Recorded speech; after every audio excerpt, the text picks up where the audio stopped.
All right. So I guess automatically, if you take your company's name and you throw a plus at the end, it automatically means that you have a streaming service. So we're going to try Queso Blanco Plus, or you can just find me here on YouTube. Anyways, today what we're talking about is something one of the executives over at Ubisoft said that caught my attention. It was very interesting because this is something you don't normally see every day, and that's talking about digital games and streaming services that are offered. Let's get into it.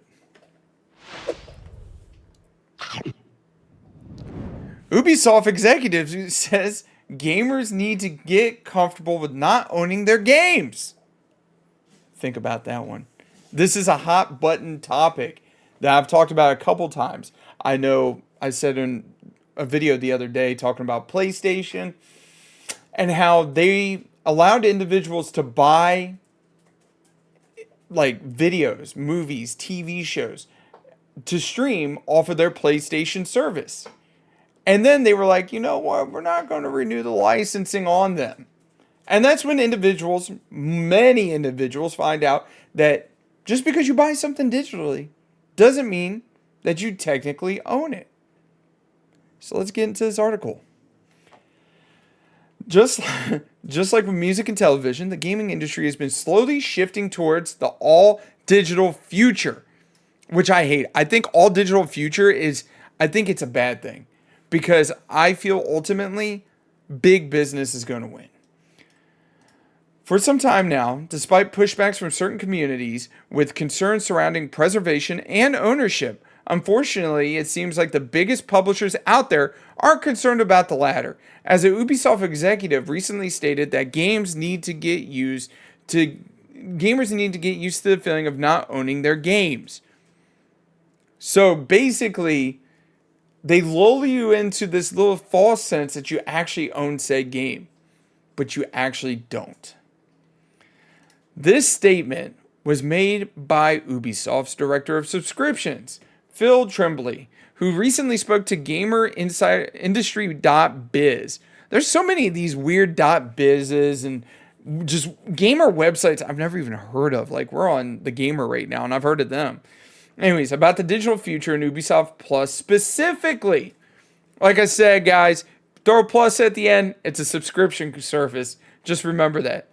Tremblay stated that people eventually got comfortable with not owning their CDs or DVD collections, and that a similar shift in attitude needs to happen in gamers, which I completely disagree.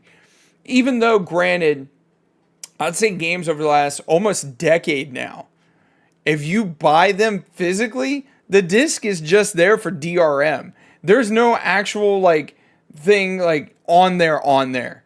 You know what I mean? Like you're not downloading it to play it to no, it's just DRM. It's just checking to make sure you own it. That's even if you own something with a disk drive. That's another thing to think about. One of the things we saw is that gamers are used to a little bit like DVDs, having and owning their games. That's the consumer shift that needs to happen. That's a direct quote from a homie over here. He goes on to explain that not owning a game doesn't mean you lose your progress and that you still keep the time you invested, and that's what you've built, even though you don't have a physical copy to stick on your shelf.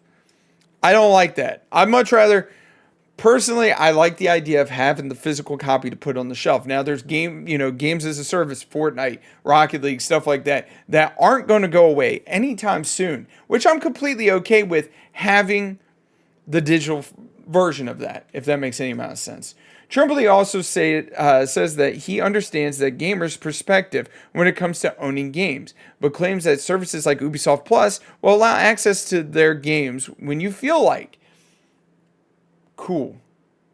Like, it's just, I feel like a lot of these subscription services, it's just a way to try to pad their pockets. And, I mean, it's just like cutting the cord, getting away from cable, getting your Netflix, getting your Paramount Plus, getting all those things, right? When in fact, I saw this meme, it said, just wait, 5 years from now, Paramount Plus, Max, Netflix, all these guys are going to band together and create something called cable. Because we're We're almost at the point where we're back to square A when it comes to cable. Because like Netflix is like $23 a month. Get the fuck out of here. Excuse my language. I'm sorry. Trembley's view on physical games isn't shocking, considering he's the director of subscriptions. He's trying to sell everybody on that Ubisoft Plus, but he does not leave out some concerns shared by many when it comes to subscription services. For starters, games actually do come and go on services right now, with the most recent example being GTA 5 leaving Xbox Game Pass. If you play games only via subscription service, you can easily lose access to certain titles on a regular basis, which I mean, it's no different than Netflix when it comes to stuff like that. You're going to have those games that come and go. And I swear to God, they're on a cycle where they cycle in and out because they don't want people to get sick and tired of it, if that makes any amount of sense. Secondly, games that are pulled from online stores for one reason or another would mean they cease to exist in all digital future, which is 100% true. And we'll discuss that more here in a second. Two high-profile examples are the original Alan Wake and Ubisoft's very own The Crew, both of which were pulled due to licensing issues. While the former eventually returned to digital storefronts thanks to a recent remaster, The Crew can no longer be bought and will proof out. I think it's supposed to say poof. Yeah, it says poof out of existence March 31st, 2024. So that's another problem that a lot of these games do have, where older games do not, is licensing issues, right? Because when it comes to licensing only lasts so long. So a perfect example of that is Grand Theft Auto 5, actually. The amount of songs, and mind you, a lot of these licensing issues are from songs or from music, where they are like, hey, pull from the storefront, we lost the license for 5 of these songs, 10 of these songs. It's crazy. Or they'll patch them out all together. Like GTA 5, I know for a fact that like they cycle songs in to the game, where a lot of other games do not do that.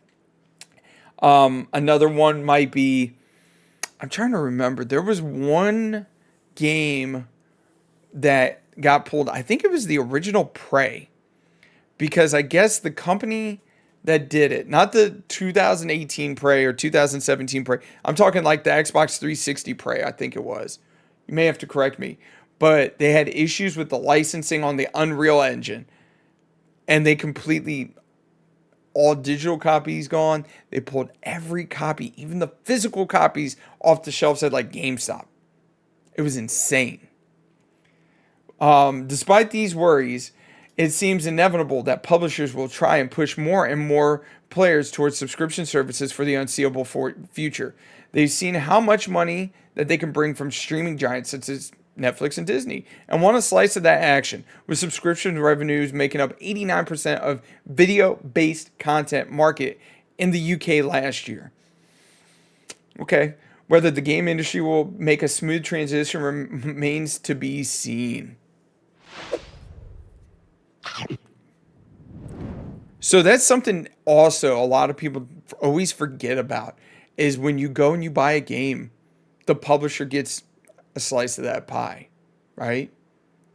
But just think, if you take said game and you go to GameStop to sell it used, that slice of pie that Ubisoft, that any of these guys get, is automatically gone. So that's another problem that a lot of publishers have, was like GameFly, GameStop, places like that, buying and selling used copies or renting out copies. Because granted, if you're renting, you're going to get a piece of the pie, but it's going to be significantly less.